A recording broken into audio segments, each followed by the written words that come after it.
The moment I saw the cash being handed through Karen's back window at 2 in the morning, I knew my picture-perfect neighborhood was built on lies. My name is Jennifer Martinez, and 3 months ago, I thought I had won the lottery. After years of saving, my husband David and I finally bought our dream home in Sunset Ridge, one of those pristine suburban communities where every lawn looks magazine-ready and every neighbor waves with a smile.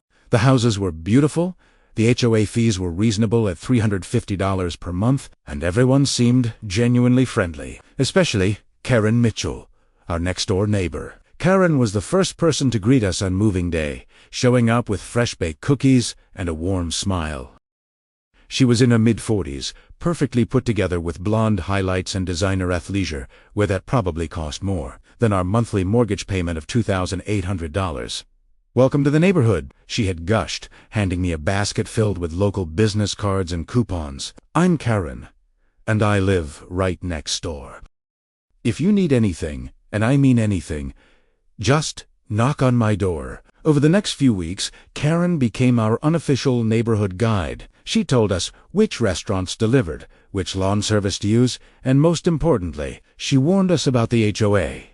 Barbara Thompson runs the HOA board. Karen said one afternoon as we chatted over the fence, "She's the president. And let me tell you, she's absolutely obsessed with the rules." I mean, I get it. We want to maintain property values, but she takes it to another level. I had laughed it off at the time. Every neighborhood has someone who takes the rules seriously, right? But Karen continued, rolling her eyes dramatically. Last year, she fined the Hendersons $500 because their grass was half an inch too tall. Half an inch, and don't even get me started on paint colors. Everything has to be approved in writing, submitted 30 days in advance, with 3 sample swatches. It's exhausting. "Wow, that does sound intense," I said, making a mental note to be extra careful about HOA compliance. "Just be careful," Karen said, touching my arm conspiratorially. "Barbara has eyes everywhere. She drives through the neighborhood every single day, looking for violations. Some people call her the HOA police." I should have wondered why Karen was so eager to paint Barbara as the villain. But hindsight is 20/20. As they say, my first actual encounter with Barbara Thompson came 2 weeks after we moved in. I was outside trimming our hedges on a sunny Saturday morning when a silver Lexus pulled up to the curb. A woman in her late 50s stepped out, dressed professionally in slacks and a blazer, despite it being the weekend. "Good morning," she called out with a genuine smile. "You must be Jennifer." "I'm Barbara Thompson, the HOA president. I wanted to officially welcome you to Sunset Ridge." I set down my hedge trimmers and walked over, immediately noticing that Barbara's demeanor was nothing like Karen had described. She wasn't cold or intimidating at all. In fact, she radiated warmth and professionalism. "It's nice to meet you," I said, shaking her hand. "I apologize for not stopping by sooner," Barbara said. "I like to welcome all new residents personally, but I've been dealing with some complicated HOA issues lately. How are you settling in?" "Great. Great. Everyone has been so welcoming." Barbara smiled, but I noticed a slight tension around her eyes. "I'm glad to hear that. I wanted to give you this welcome packet. It has all the HOA guidelines, contact information for board members, and a schedule of our monthly meetings. We're actually pretty laid back compared to some Our main goal is just to keep the neighborhood safe and maintain property values for everyone." "Karen mentioned you're pretty strict about the rules," I said, immediately regretting it when I saw Barbara's expression shift. "Did she not?" Barbara's voice remained pleasant, but there was something there, a hint of frustration.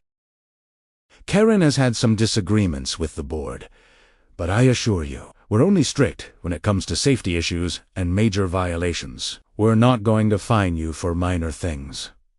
She paused, then seemed to choose her words carefully. "If you ever have any concerns about the HOA or anything happening in the neighborhood, please feel free to contact me directly. My cell number is in the packet."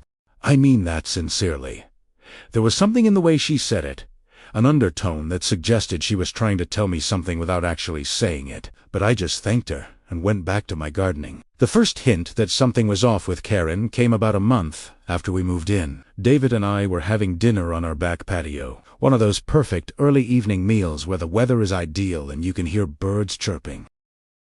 That's when we noticed the cars. "Is Karen having a party?" David asked, nodding toward her driveway where a luxury SUV was parked. "I don't think so," I said. "No music, no other cars." But over the next hour, we watched as that SUV left and another car arrived. Then another. Each vehicle stayed for exactly 45 minutes to an hour before leaving. Some were couples, others were single individuals. None of them looked like they were there for a social visit. They arrived, disappeared into Karen's house, and left without any fanfare. "That's weird, right?" I whispered to David. "Maybe she's running a business from home," he suggested, "like a consulting thing." It was a reasonable explanation, except for one thing. According to our HOA rules, which I had actually read, home-based businesses were allowed but had to be registered with the board and couldn't involve regular client traffic.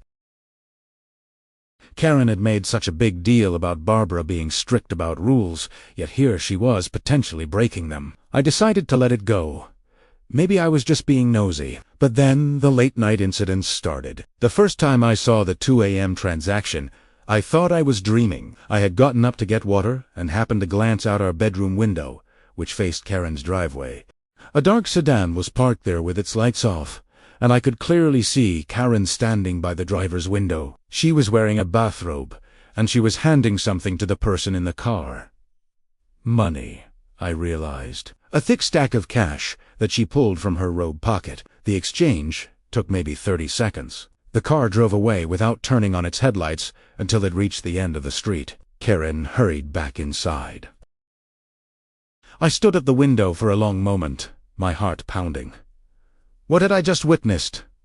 "Jennifer, you okay?" David mumbled from bed. "Yeah, just getting water," I said, not wanting to worry him until I knew what was going on. But I didn't sleep well that night. And I started paying more attention. Over the next 2 weeks, I documented everything. The parade of different cars during evening hours, always staying less than 2 hours. The occasional late-night cash exchange. The way Karen would check the street carefully before letting people into her house. The fact that all her window blinds were always drawn on the first floor, even during the day. I also noticed something else. Karen's house seemed to have people coming and going at all hours, but I never saw her leave for work. She was always home, always available, always watching the street with eagle eyes. Then came the incident that changed everything. It was a Thursday afternoon, and I was working from home. I had taken a break to check the mail when I saw Barbara's Lexus driving slowly down the street. She appeared to be taking photos with her phone, stopping occasionally to make notes on a clipboard. Karen's garage door suddenly burst open, and she stormed out into the street, still wearing her designer workout clothes. "What do you think you're doing?" Karen shouted at Barbara, her voice carrying across the neighborhood. Barbara stopped her car and rolled down the window, her expression calm but firm. "I'm conducting my monthly neighborhood inspection, Karen. Same thing I do every month." "You're harassing me!" Karen shrieked. "This is stalking. I'm going to call the police." "You're welcome to call them," Barbara said evenly. "I'm well within my rights as HOA president to inspect common areas and visible violations. If you have nothing to hide, this shouldn't be a problem." "I know what you're trying to do," Karen hissed, walking closer to Barbara's car. "You're trying to find something, anything, to find me because you don't like me. Well, guess what? I'm not breaking any rules." "Then you have nothing to worry about," Barbara replied. She started to roll up her window, then paused. "Although I do have to ask about the increased traffic to your property, multiple vehicles per day, staying for short periods. Several neighbors have expressed concern." Karen's face went purple. "That's none of your business. Those are my guests. If you're running a business from your home, it needs to be registered with the HOA board per Section 7, Paragraph 3 of our bylaws," Barbara said calmly. I'm not running a business, Karen screamed. You're just making accusations because you're a miserable control freak who has nothing better to do than ruin people's lives. I watched this confrontation from behind my screen door, my stomach churning. This wasn't the friendly, helpful Karen who had brought me cookies. This was someone else entirely. Someone defensive and angry. Barbara didn't raise her voice once. Karen, if there's something going on that's in violation of our community rules, it's my job to address it. If you're having guests, that's fine, but the frequency and timing have raised questions. I'm asking you, neighbor to neighbor, is everything okay? For just a second, Karen's mask slipped. I saw genuine fear flash across her face before the anger returned. Stay away from me and my property, c'est suited. I'm documenting this harassment, and I'm going to make sure everyone knows what kind of person you really are. She stormed back to her house and slammed the garage door shut. Barbara sat in her car for a long moment, then drove slowly away. But before she left the street, she glanced at my house. Our eyes met for just a second, and I saw something in her expression, a silent plea, maybe, or a warning. That night, I couldn't stop thinking about the confrontation.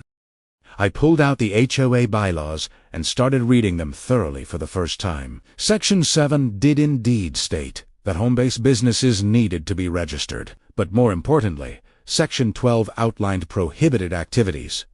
No commercial rentals under 30 days, no illegal activities, no disturbances to neighbors' peaceful enjoyment. I thought about the cash exchanges at 2 in the morning, the constant stream of different vehicles. The way Karen was always watching, always on alert. What exactly was my friendly neighbor hiding? Around midnight, I heard a car door close outside. I went to the window and saw a luxury sedan parked in Karen's driveway. A well-dressed couple got out and walked to Karen's front door, which opened immediately. They were inside for maybe 5 seconds before Karen rushed them deeper into the house. But in those 5 seconds, as they stood in the doorway illuminated by the porch light, I saw something that made my blood run cold. The man was carrying a small rolling suitcase, and the woman had what looked like a toiletry bag. They weren't guests coming for a visit. They were checking in. Karen was running an illegal short-term rental operation right next door to us, and judging by the frequency of visitors, she was making thousands of dollars under the table, while the rest of us paid our HOA dues and followed the rules. My hands shook as I realized the implications. This wasn't just a minor rule violation. This was fraud. This was potentially unsafe, having strangers in and out of our residential neighborhood with no vetting, no security, no insurance.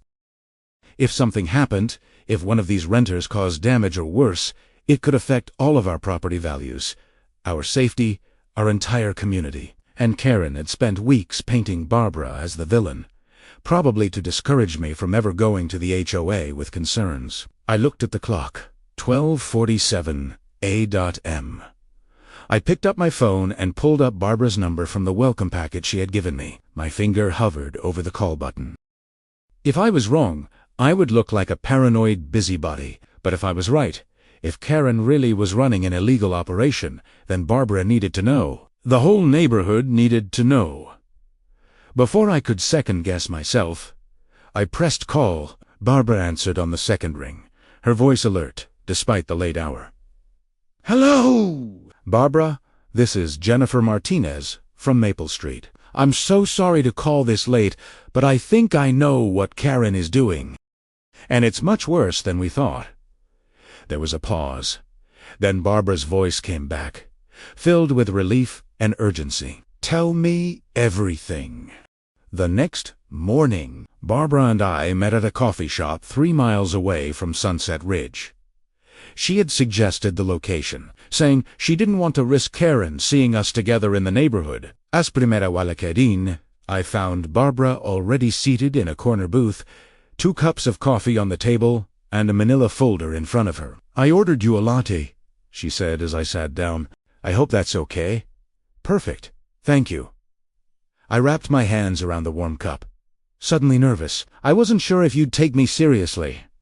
Barbara's expression was grave. "Jennifer, I'm going to be completely honest with you. I've suspected Karen of running an illegal operation for the past 8 months, but every time I've tried to investigate, she's accused me of harassment.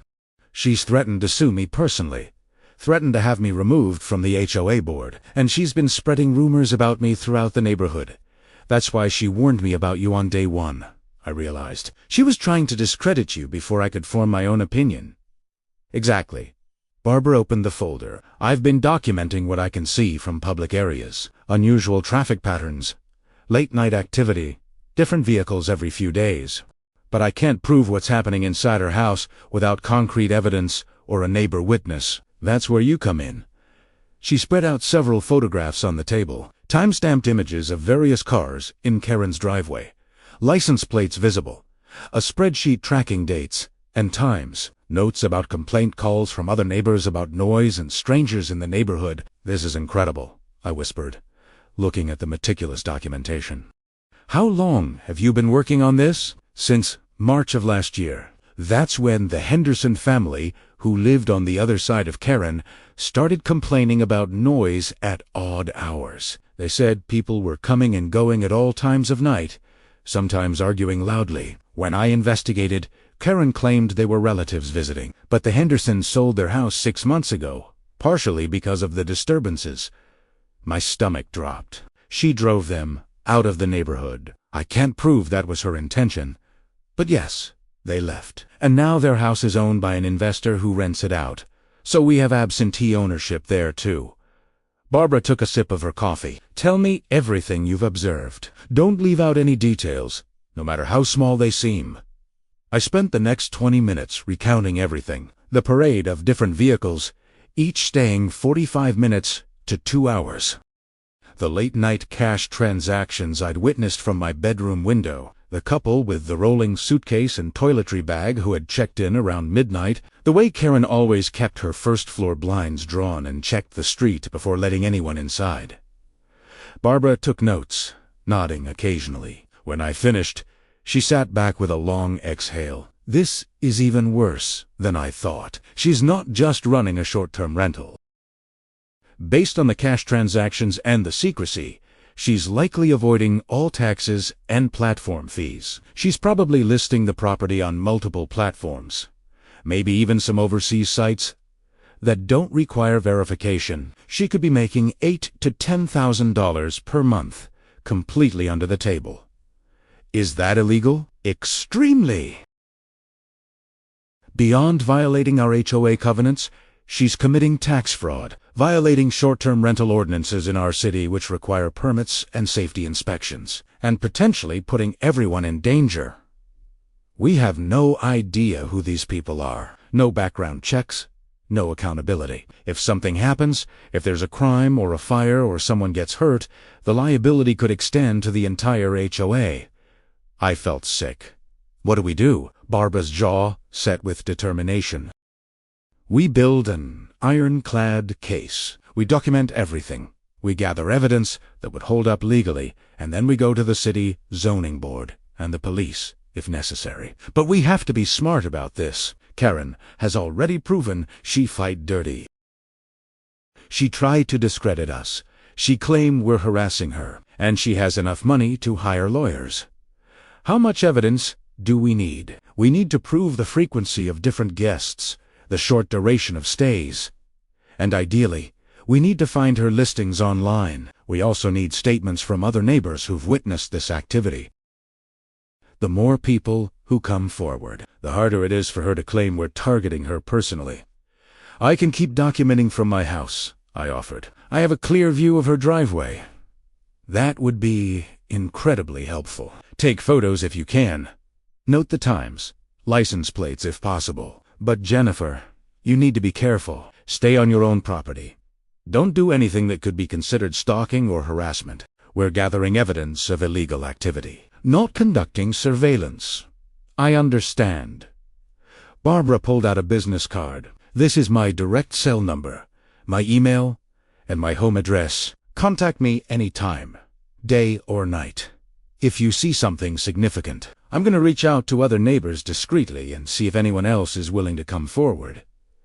As we stood to leave, Barbara put her hand on my arm. "Thank you for trusting me with this. A lot of people wouldn't have gotten involved. They'd have just looked the other way." "This affects all of us," I said. "If Karen's breaking the rules this flagrantly, it sets a precedent. Why should the rest of us follow the guidelines if she doesn't have to?" "Exactly." Barbara smiled, but there was sadness in her eyes. "I just wish more people understood that. Most homeowners in our neighborhood just want to live their lives quietly. They don't want to get involved in drama or controversy, but sometimes staying silent enables the wrong people." Over the next week, I became a dedicated documentarian. I set up a simple system: a notebook logging every vehicle that came and went from Karen's property. The patterns became clear. Guests checking in every 2 to 3 days. Tuesday evening, a young couple. Thursday morning, a family with children. Saturday night, 3 women. Monday afternoon, a business trip. Each group stayed 1, 2, 3 nights. On Friday, David found me at the kitchen window with my camera. "Jen, what are you doing?" "Documenting Karen's illegal rental business," I said, snapping a photo. I told him everything. He listened with growing alarm. "Honey, I'm not sure about this. If she's breaking rules, that's one thing. But getting involved... what if she retaliates?" "David, she's committing fraud and endangering our neighborhood. But is it our responsibility to police neighbors when it affects our safety and property values?" "Yes." I showed him the notebook. "Barbara needs witnesses." He sighed. "Okay, but be careful. And if this gets dangerous, we back off. I promise." That evening, Barbara called me. "I've spoken to 4 other neighbors who've witnessed the same things you have. 2 are willing to provide written statements, but the others are afraid of retaliation. However, I have some good news. I found Karen's listings." "You did? Where?" "Multiple platforms. She's using different names for the property on each site. On one, it's the Sunset Ridge Cottage. On another, it's the Executive Retreat. She's even on an international booking site using the name Luxury American Home. The photos are all interior shots, so neighbors wouldn't recognize it. But I cross-referenced the amenities and descriptions. It's definitely her property." "How much is she charging?" "Between $180 and $250 per night, depending on the platform and the season. She's getting bookings almost every night." "Jennifer, if my calculations are correct, she's making close to $75,000 a year from this operation. None of it reported to the IRS or the HOA." I did quick mental math. That was more than twice our HOA fees for the entire year. That's insane. It's also criminal. I've forwarded all the listing information to our HOA attorney. She's reviewing whether we have grounds for legal action. In the meantime, I'm going to file a formal complaint with the city's zoning department. Our city requires permits for short-term rentals, with safety inspections and insurance requirements. Karen has none of those things. What happens when you file the complaint? The city will send an inspector within 10 to 15 business days. They'll contact Karen, inspect the property, and if she's operating without a permit, they'll issue a cease and desist order. If she continues operating after that, the fines start at $500 per day and increase from there. Will they tell her who complained? No. Complaints to the zoning department are confidential. She'll know someone reported her, but she won't know who. I felt a mixture of relief and anxiety. She's going to suspect it was you. Let her suspect it. I have documentation of everything I've done, and I've stayed well within my rights as HOA president. She can't prove harassment when I'm simply enforcing community rules and reporting illegal activity to the appropriate authorities. After we hung up, I went to the window and looked across at Karen's house. The lights were on in the living room, and I could see shadows moving inside. Another group of renters paying premium prices to stay in our neighborhood while Karen collected cash and flaunted the rules. My phone buzzed with a text from Barbara. "Keep documenting. We're getting close." I went back to my notebook and logged the evening's activity. A silver Toyota Camry, 10:32 p.m. 2 occupants visible. License plate number carefully noted. 3 days later, everything changed. I was working from home, sitting at my desk with a view of the street, when a city vehicle pulled up in front of Karen's house. A man in a polo shirt with a clipboard got out, followed by a woman with a camera. They walked up to Karen's front door and knocked. I grabbed my phone and texted Barbara, "City inspectors here." Her reply came instantly, "Document everything." I pulled up my camera and watched from behind my curtains. Karen opened the door, and even from across the street, I could see the color drain from her face. The inspectors spoke to her, showing identification. She tried to close the door, but one of them put a hand up, clearly explaining they needed access to the property. The conversation lasted maybe 3 minutes. I couldn't hear what was being said, but I could see Karen's body language growing increasingly defensive. Her arms crossed. Her head shook vigorously. She pointed down the street, probably toward Barbara's house. Finally, she let them inside. They were in there for 47 minutes. I watched the whole time, my heart pounding. This was it. This was the moment when Karen's illegal operation would be exposed. When the inspectors emerged, they were taking photos of the property exterior. The woman inspector was making extensive notes on her clipboard. Karen stood in the doorway, and for the first time since I'd met her, she looked genuinely scared. After the inspectors left, Karen stood in her doorway for a long moment, staring down the street. Then her eyes turned to my house. We made eye contact through my window, and I watched as her expression transformed from fear to pure, Bonomo's rock. She knew. My phone rang. It was Barbara.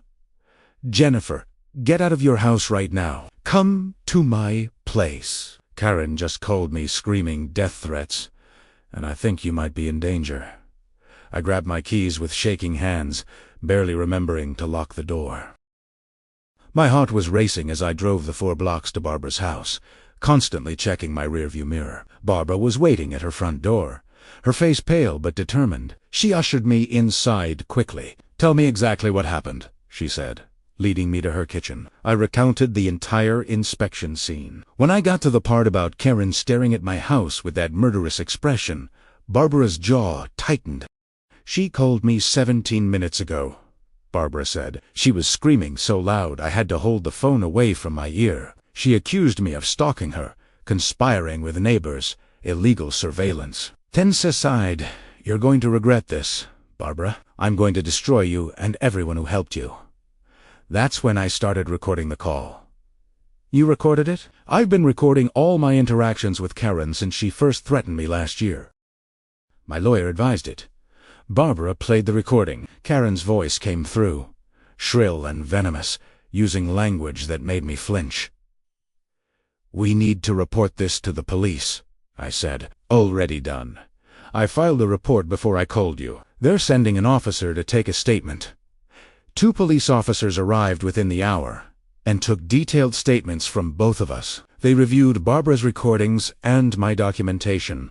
They confirmed that the city inspectors had found multiple violations at Karen's property and she was being issued a cease and desist order effective immediately. "What about the threats?" I asked. "We're going to have a conversation with Ms. Mitchell," Officer Chun said. "Given the recorded evidence, we can issue a warning. If she continues, you can file for restraining orders. I'd also recommend security cameras at both your homes."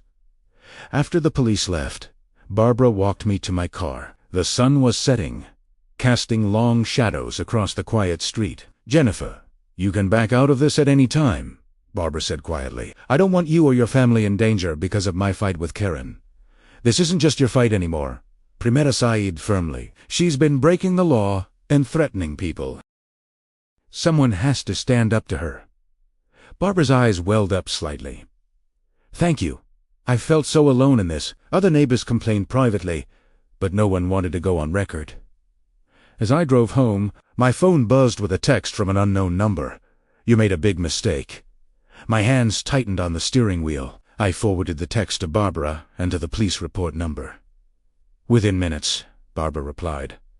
"Save everything. Document everything. This is evidence." David was waiting at the window when I pulled in. He opened the door before I could get my keys out. "Where were you?" "I came home and you were gone. And then I saw police cars. ... I told him everything, showing him the threatening text. His expression grew darker.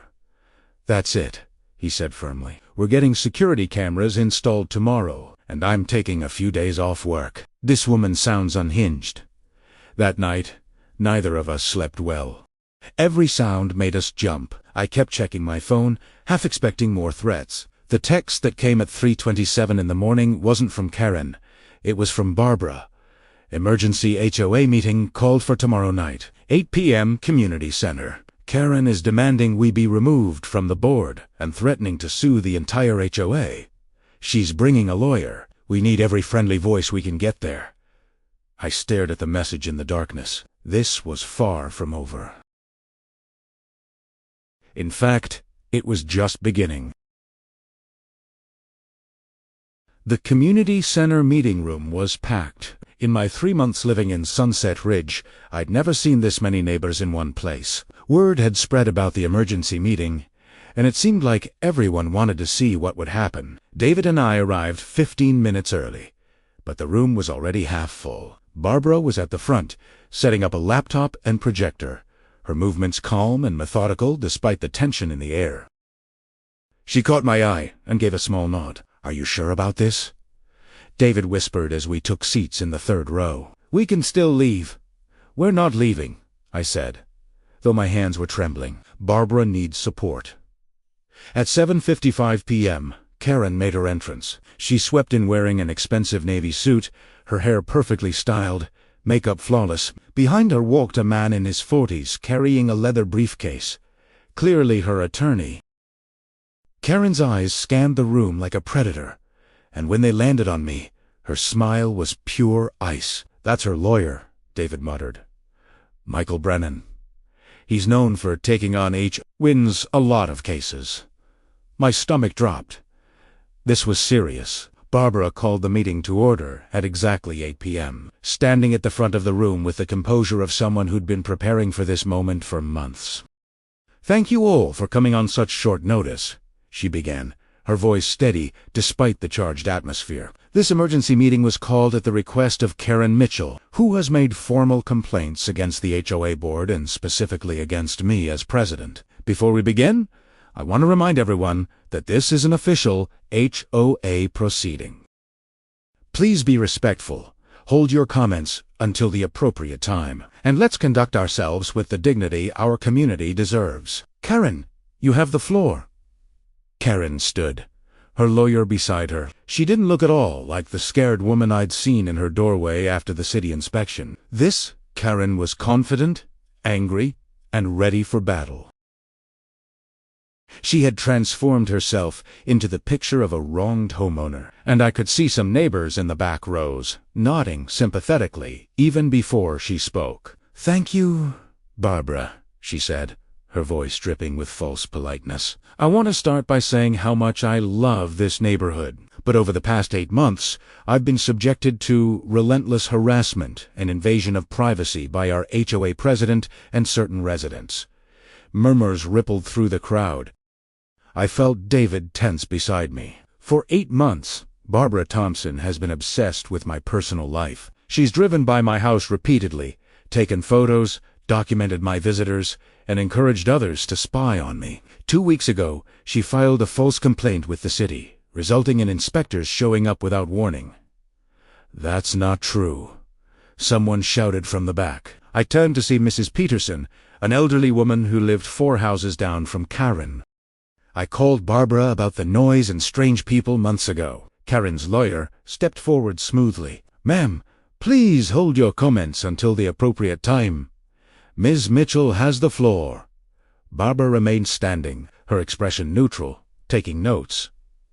Karen continued, her voice rising with emotion. "I've had to hire legal counsel to protect myself from this vendetta. My lawyer has advised me that the HOA president has overstepped her authority, violated my privacy rights, and engaged in harassment, that borders on stalking. I'm calling for Barbara Thompson's immediate removal from the board and demanding that this HOA reimburse me for my legal fees, which currently totaled $8,500. The room erupted. Neighbors were talking over each other, some defending Barbara, others looking shocked. Michael Brennan raised his hand for silence. We have documentation of every instance of Ms. Thompson's harassment. We have dates, times, photographs of her vehicle parked near my client's property. We're prepared to file a lawsuit against the HOA if this matter isn't resolved tonight. That's quite an accusation, Barbara said calmly. She walked to her laptop and clicked a button. The projector screen lit up behind her. Would you mind if I present the HOA's side of things? Karen's lawyer consulted with her briefly, then nodded. We're here in the spirit of transparency. Good, Barbara said, because I believe strongly in transparency, and I want everyone in this room to understand exactly what's been happening in our neighborhood. The first image on the screen was a detailed spreadsheet with color-coded rows and columns. This documents every single complaint we've received about Karen's property over the past 14 months. 17 different households have contacted me about unusual activity, noise disturbances, and concerns about strangers in the neighborhood. The complaints include loud arguments at 2 a.m., unfamiliar vehicles blocking driveways, finding trash and cigarette butts in our common areas, and reports of people who appeared lost or confused wandering the streets late at night, looking for addresses. I watched several neighbors nodding in recognition. Clearly, more people had been affected than I realized. Barbara clicked to the next slide, showing a grid of time-stamped photographs, each one professionally labeled with date, time, and location. These images were all taken from public streets and sidewalks, which is completely legal under both state law and federal precedent. I want to be crystal clear about that. I've broken no laws in gathering this information. These photos show the frequency of different vehicles at Karen's property over a 6-month period. Note the dates and times. Different cars, different license plates, stays averaging 1 to 3 nights. In the month of September alone, there were 28 different vehicles. She zoomed in on several photos, showing the license plates clearly. I've documented 73 unique vehicles in 6 months. That's not family visiting. That's not friends staying over. That's a pattern consistent with a commercial operation. I watched Karen's face. Her jaw was clenched, but she maintained her composure. The HOA's role is to enforce our community covenants, Barbara continued. When multiple residents express concerns about potential violations, I'm obligated to investigate. That's not harassment. That's doing my job. She pulled up another slide. Screenshots of rental listings. These are short-term rental advertisements for a property matching Karen's address. Different platforms. Different names. Sunset Ridge Cottage. Executive Retreat. Luxury American Home. Rates ranging from $180 to $250 per night. The room went silent. Everyone was staring at the screen. Tin at. Karin. According to our HOA covenants, Section 12, Subsection 4, Barbara said, her voice steady, short-term rentals under 30 days are explicitly prohibited. This rule exists to maintain the residential character of our neighborhood and ensure the safety of all residents. Karen shot to her feet. Those listings aren't my property. This is defamation. You're doctoring evidence. Actually, Barbara said, clicking to another slide showing interior photos from the listings, alongside photos from Karen's social media posts. The interior matches exactly. Same fireplace, same kitchen backsplash, same view from the master bedroom. I've documented 27 matching details. Michael Brennan leaned over to whisper urgently to Karen, but she shook him off. So what if I occasionally rent out my property? Karen shouted. That's my right, as a homeowner. You can't dictate what I do with my own house. I can't, Barbara agreed, but the HOA covenants you signed when you purchased your home can, and the city ordinances regarding short-term rentals certainly can. Our city requires permits for any rental under 90 days, plus safety inspections and insurance requirements. Do you have those permits, Karen? Silence. The city inspection 2 weeks ago found you operating without permits, without proper insurance, and in violation of multiple safety codes. The cease and desist order you received is a matter of public record. Karen's face had gone from confident to pale. Her lawyer was furiously taking notes. "But here's what concerns me most," Barbara said, and her voice finally showed emotion. "Anger, tightly controlled. You didn't just break HOA rules. You endangered this entire community. We have no idea who these strangers are. No background checks, no screening, no accountability. You collected cash to avoid taxes and platform fees. You made approximately $75,000 last year. None of it reported to the IRS. That's speculation." Karen's lawyer interjected. "You have no proof of tax fraud." "You're right," Barbara said, "which is why I forwarded all my documentation to the IRS 3 days ago. They'll determine if tax fraud occurred." The room exploded with noise. Neighbors were standing, shouting questions. "Some at Karin, some at Barbara." I saw Karen's face crumble, the confident mask finally breaking. "This is harassment!" Karen screamed over the noise. "You're all ganging up on me." "I'm the victim here." "No," a voice said from the back of the room. Everyone turned. It was Mr. Chun, the Hendersons' old neighbor on the other side of Karen. He stood up, trembling with anger. "My wife and I are the victims. We sold our house and moved because of you. Because of the noise, the strangers, the constant disruptions. We lost money on the sale because we couldn't wait to get away from living next to your illegal hotel." "I second that," Mrs. Peterson said, standing as well. "I've lived in this neighborhood for 32 years. I've never felt unsafe until Karen moved in and started bringing strangers through at all hours." One by one, other neighbors stood up, 8 people in total, all sharing stories of disturbances, concerns, complaints they'd been too afraid to voice publicly. Karen was looking around wildly, realizing she'd lost the room. Her lawyer was packing up his briefcase, clearly ready to cut his losses. "I'd like to call for a vote," Barbara said, her voice cutting through the chaos. "All those in favor of Karen Mitchell's request to remove me as HOA president and reimburse her legal fees, please raise your hand." Not a single hand went up. "All those in favor of forwarding all evidence of HOA covenant violations to our attorney for legal action against Karen Mitchell." Nearly every hand in the room shot up. Karen grabbed her purse and stormed toward the exit, her lawyer following. But before she reached the door, she turned back, pointing at me. "This is your fault!" she shrieked. "You and your spying! I'm going to sue you personally, Jennifer Martinez. I'm going to take everything you have." "Señora Mitchell," Barbara called out firmly, "if you threaten Ms. Martinez one more time, I'll have the police here in 5 minutes. They already have your previous threats on record."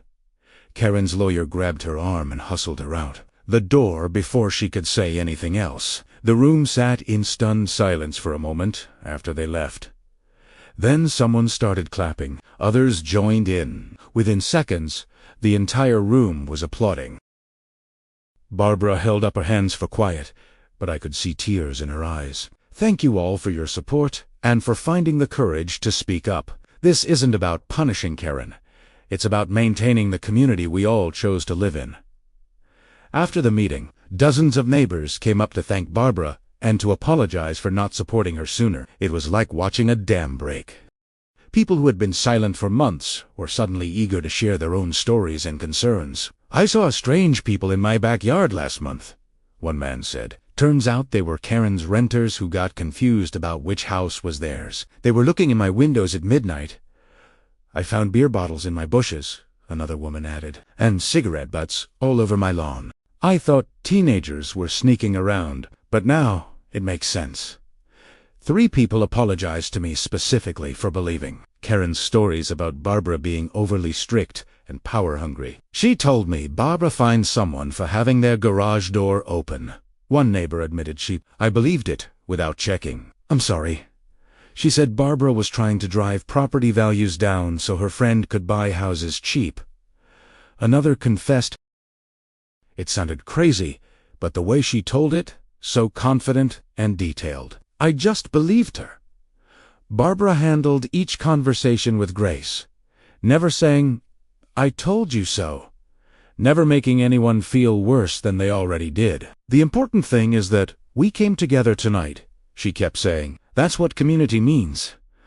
"I feel like I can breathe again," Barbara said to me as we walked to our cars. "I've been fighting this alone for so long."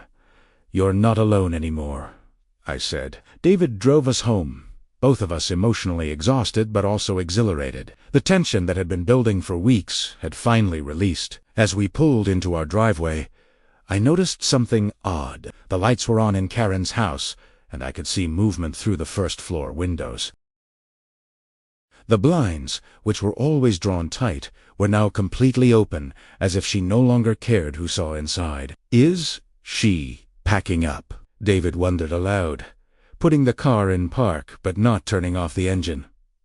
We sat there watching for a moment. Then I saw Karen emerge from her house carrying a large cardboard box, which she practically threw into the back of a black SUV parked in her driveway. Her movements were frantic, desperate. This wasn't a planned, organized move. This was panic. "She's leaving," I whispered, pulling out my phone to record what we were seeing. Over the next 2 hours, we watched Karen load box after box into the SUV. No careful packing, no organization, no furniture, dolly, or moving truck. Just her, alone, throwing her belongings into the vehicle like someone fleeing a crime scene. At one point, a box broke open and clothes spilled across her driveway. She didn't even stop to pick them up, just grabbed what she could carry and kept loading. "Should we call Barbara?" David asked. "Let me film this first," I said, already texting Barbara. "You need to see this. Karen is fleeing," recording everything. At 11:30 p.m., Karen got into the SUV, which was now packed so full that boxers were visible through every window. She didn't look back at her house, didn't lock the front door from what I could see, just started the engine and drove away, her tires squealing slightly as she accelerated down the quiet street. I called Barbara immediately. "She's gone. Karen just left with a car full of stuff." "I'm not surprised," Barbara said, sounding exhausted but relieved. "My lawyer told me after the meeting that fleeing might be her best option. The IRS investigation alone could result in serious penalties, not to mention the HOA lawsuit and the city fines. So it's over." Barbara was quiet for a moment. "I think the immediate crisis is over. But Jennifer, we need to meet tomorrow. There's something else I found while I was investigating Karen's operation. Something much worse than an illegal rental business." My stomach clenched. "What do you mean?" "Not over the phone. Come to my house tomorrow morning. Tim, Anne, Emmy, and bring David. You're both going to want to hear this." She hung up, leaving me staring at my phone in the darkness. What could possibly be worse than what we'd already uncovered? I looked across at Karen's dark, empty house and felt a chill run down my spine. This wasn't the end of the story. It was just the end of the first chapter. The next morning, David and I arrived at Barbara's house at exactly 10 a.m. The drive over had been tense, both of us speculating about what could possibly be worse than what we'd already uncovered. She answered the door immediately, as if she'd been watching for us through the window. Her face was drawn, exhausted, and I noticed dark circles under her eyes that hadn't been there at the meeting just 12 hours ago. "Thank you for coming," she said, her voice hoarse from lack of sleep. She ushered us into her living room, and I immediately saw why she'd been up all night. On her coffee table sat 3 thick manila folders, each one bulging with documents. Her laptop was open with at least 20 browser tabs visible. What looked like financial documents, property records, and printed spreadsheets were spread across every available surface, some spilling onto the floor. "Barbara, you look exhausted," I said, genuinely concerned. "Did you sleep at all?" "About 2 hours," she admitted, moving a stack of papers off the couch so we could sit. She went to a kitchen and returned with a tray holding 3 mugs of coffee and a plate of pastries that looked store-bought and untouched. "But once you see what I found, you'll understand why I couldn't rest." "Coffee, please," David and I both said.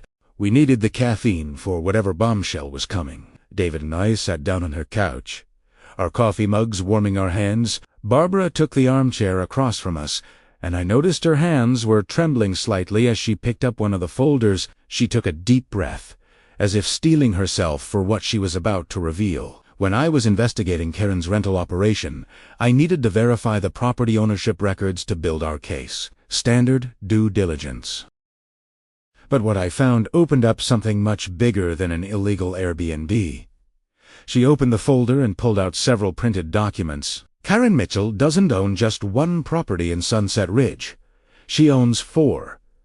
4, David and I said simultaneously. 4 houses, all purchased within the last 3 years, through different LLC names, to hide the connection. The house she lives in is owned by Sunset Properties, LLC. The Hendersons' old house next door, which we thought was sold to an investor after they moved out, that's owned by Ridgeview Holdings, LLC. 2 other houses on Maple Street and Oak Avenue are owned by Greenfield Investments, LLC, and Horizon Homes, LLC, respectively. My mind was reeling. But how did she afford 4 houses, even with the rental income, ... That's where it gets worse, Barbara said grimly. I contacted a friend who works in real estate finance. Karen didn't buy these houses with legitimate financing. She used something called a straw buyer scheme combined with mortgage fraud. She pulled up a diagram on her laptop. Here's how it worked. Karen would find properties in our neighborhood that were about to go into foreclosure or had motivated sellers. She'd offer cash deals that seemed too good to be true. Then she'd use fake documentation, inflated income statements, and false employment records to secure mortgages through different lenders, using different LLCs as fronts. That's illegal, David said, his legal background kicking in. That's federal mortgage fraud. Exactly. And it gets worse. The rental income from her illegal operation wasn't just going unreported to the IRS. She was using it to make the mortgage payments on these fraudulently obtained loans. She created a whole ecosystem of fraud. When one property's rental income dipped, she'd use money from another property to cover it. It's basically a real estate Ponzi scheme. I felt sick. How much money are we talking about? Barbara pulled out another document. Based on the property values and her loan amounts, approximately $2.3 million in fraudulent mortgages. The rental income over 3 years, if my calculations are correct based on her booking patterns, is around $225,000, all unreported. But why? I asked. Why take such enormous risks? Greed, Barbara said simply. And I think she believed she'd never get caught. She compartmentalized everything, used different names and LLCs, spread her operation across multiple platforms. She was careful and systematic. If you hadn't seen that late-night cash exchange, if I hadn't been documenting for months, she might have gotten away with it for years. David was studying the documents. Have you reported this to the authorities? I contacted the FBI's Financial Crimes Division yesterday morning before the HOA meeting. They were very interested. An agent named Wilson called me back within 2 hours. They're opening a full investigation. The FBI, I whispered. Mortgage fraud is a federal crime, and once I showed them the pattern across multiple properties and the amounts involved, they prioritized it. Agent Wilson said schemes like this often involve other properties in other neighborhoods. Karen might have been doing this in multiple cities. As if on cue, Barbara's phone rang. She glanced at the screen. Speak of the devil, it's Agent Wilson. She put the phone on speaker. Good morning, Agent Wilson. Good morning, Agent Wilson. Miss Thompson, I'm glad I caught you. We've made significant progress overnight, and I wanted to update you personally before the information becomes public. Is this a good time to talk? I'm here with Jennifer and David Martinez, the neighbors who helped document the illegal rental activity. They're aware of the full situation and have been instrumental in this investigation. Excellent. The more witnesses we have, the stronger our case. I wanted to update you on several major developments. First, we ran Karen Mitchell's information through our national database, and got multiple hits. She has outstanding warrants in 2 other states for similar schemes dating back 7 years. She operated under different aliases. Karen Matthews in Colorado, where she defrauded 3 mortgage lenders, and Karen Morrison in Nevada, where she ran a similar property scheme. She'd run the same operation in each location, rack up massive debt and legal problems, then disappear and start over somewhere else with a new identity. I felt my heart racing as I listened. We'd been living next door to someone running from the law in multiple states, someone who'd done this before, perfected her methods. Second, Agent Wilson continued, his voice growing more animated. We executed a search warrant on her Sunset Ridge property this morning at 6 a.m. She wasn't there. As you reported, she fled last night around 11:30. But the evidence we found exceeded our expectations. We discovered extensive documentation of her entire operation hidden in a false wall in her basement. Multiple fake IDs with different names, forged employment documents, bank records showing transfers between all her LLC accounts, detailed spreadsheets tracking her rental income by property, even handwritten notes about which mortgage lenders were easiest to deceive. It's exactly as you suspected, Ms. Thompson, but even more systematic and calculated. She was operating what we'd classify as a sophisticated, long-term mortgage fraud scheme with clear intent to defraud multiple financial institutions. What happens now? Barbara asked. We've issued a warrant for her arrest on federal charges. We're working with local law enforcement and the U.S. Marshals to locate her. The SUV she was driving is registered to one of her LLCs, so we have the vehicle information and license plate. She won't get far. What about the houses she fraudulently purchased? David asked. Good question, Mr. Martinez. The mortgage holders will likely foreclose once they're informed of the fraud. The properties will probably go to auction, but that's a civil matter that will play out over months. For now, those properties are considered part of a crime scene and evidence in a federal investigation. After we hung up with Agent Wilson, the 3 of us sat in stunned silence. I can't believe we were living next to a serial fraudster, I finally said. You know what bothers me most? Barbara said quietly. The Hendersons. Karen didn't just buy their house after they moved out. I think she deliberately made their lives miserable to force them to sell. Then she bought it at a discount, using their desperation against them. They lost money because of her harassment. That's diabolical, David said. It's criminal, Barbara corrected. And I'm going to make sure the FBI knows about it. The Hendersons deserve to know what happened to them. Over the next 2 weeks, the story unfolded like a crime thriller you'd see on television, except this was our real life, our actual neighborhood. Karen was arrested at a border checkpoint trying to cross into Mexico with $73,000 in cash stuffed into a hidden compartment in her SUV, along with 3 different fake passports bearing her photos but different names. The Border Patrol agents said she'd become hysterical when they found the money, alternating between offering bribes and claiming she was being persecuted. The FBI discovered she'd been running similar schemes in 5 different states over 8 years, leaving a trail of fraud totaling over $6 million and affecting more than 40 families who'd lost their homes or been scammed in various ways. Each time, she'd follow the same pattern.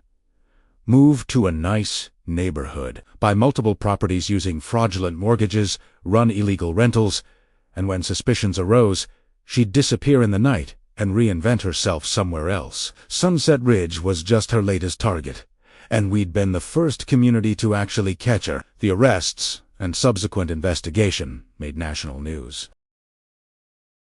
Mayor. Networks ran stories about the suburban real estate fraudster and the HOA president who caught a serial con artist. Quiet neighborhood became the center of a media storm that lasted 4 days. News vans parked on our street, their satellite dishes pointed skyward. Reporters with microphones knocked on doors asking for interviews. Barbara found herself giving statements to CNN, local news channels, and even a true crime podcast that wanted to cover the story.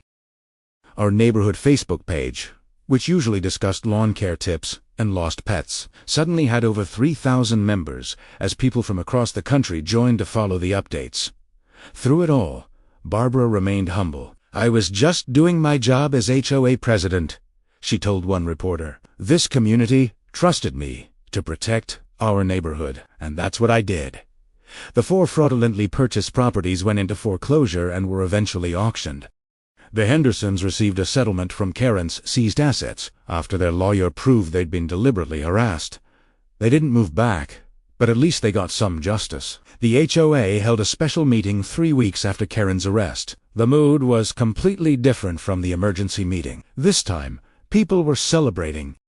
Barbara was presented with a plaque recognizing her service to the community, and there wasn't a dry eye in the room when she accepted it. "I want to thank Jennifer Martinez especially," Barbara said, holding the plaque. She could have looked the other way when she saw something suspicious. Instead, she found the courage to speak up, even when it was uncomfortable and potentially dangerous.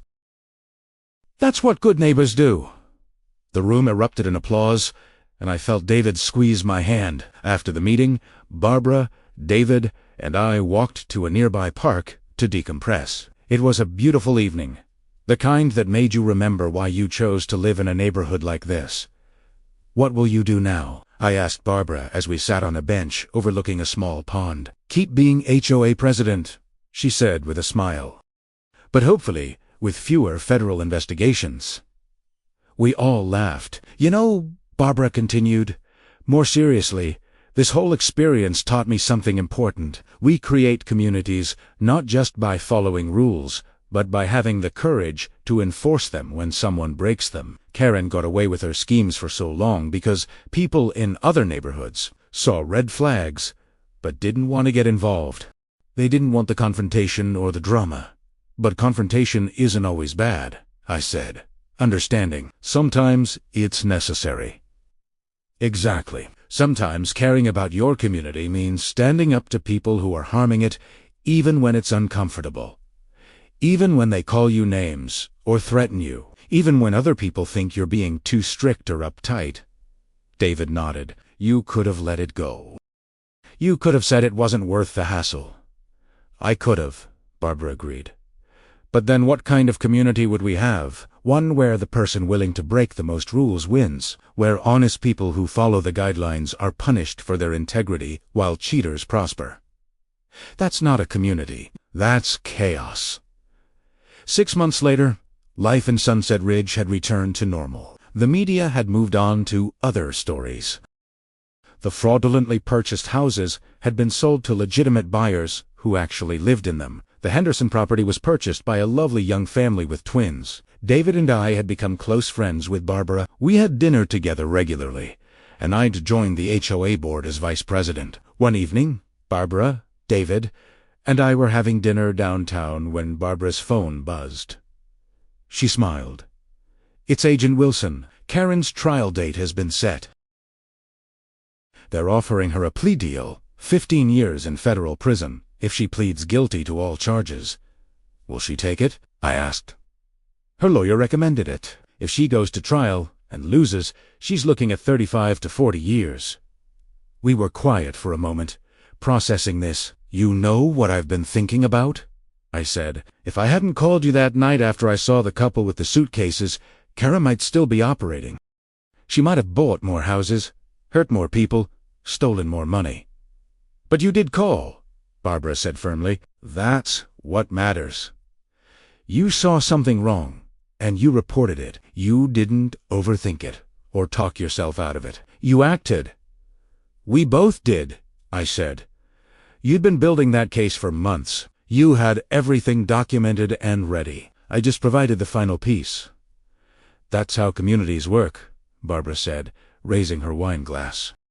"No one person can solve everything. But when everyone does their small part, when we look out for each other and speak up when something's wrong, we create something worth protecting." David and I raised our glasses too. "To Sunset Ridge," Barbara said. "To good neighbors," I added. "To justice," David finished. We clinked glasses, and I looked around at my husband and my friend, feeling grateful for this community we'd fought to protect. Karen had tried to build an empire on lies and fraud, thinking she was smarter than everyone else, thinking she'd never get caught. But she'd made one critical mistake. She'd underestimated the power of neighbors who cared enough to pay attention. As we left the restaurant that night, walking through streets I now thought of as truly home, I thought about how much had changed in 6 months. We'd bought a house in what we thought was a quiet, simple neighborhood. Instead, we'd found ourselves in the middle of a federal investigation, uncovering fraud and learning what it really meant to be part of a community. It wasn't always comfortable. It wasn't always safe. But it was worth it, because at the end of the day, a community isn't just a collection of houses on a street. It's people choosing every day to look out for each other, to speak up when something's wrong, and to stand together when someone tries to harm what they've built together. Karen had seen Sunset Ridge as a target, a place to exploit. We saw it as home, and we'd fought to keep it that way. That made all the difference.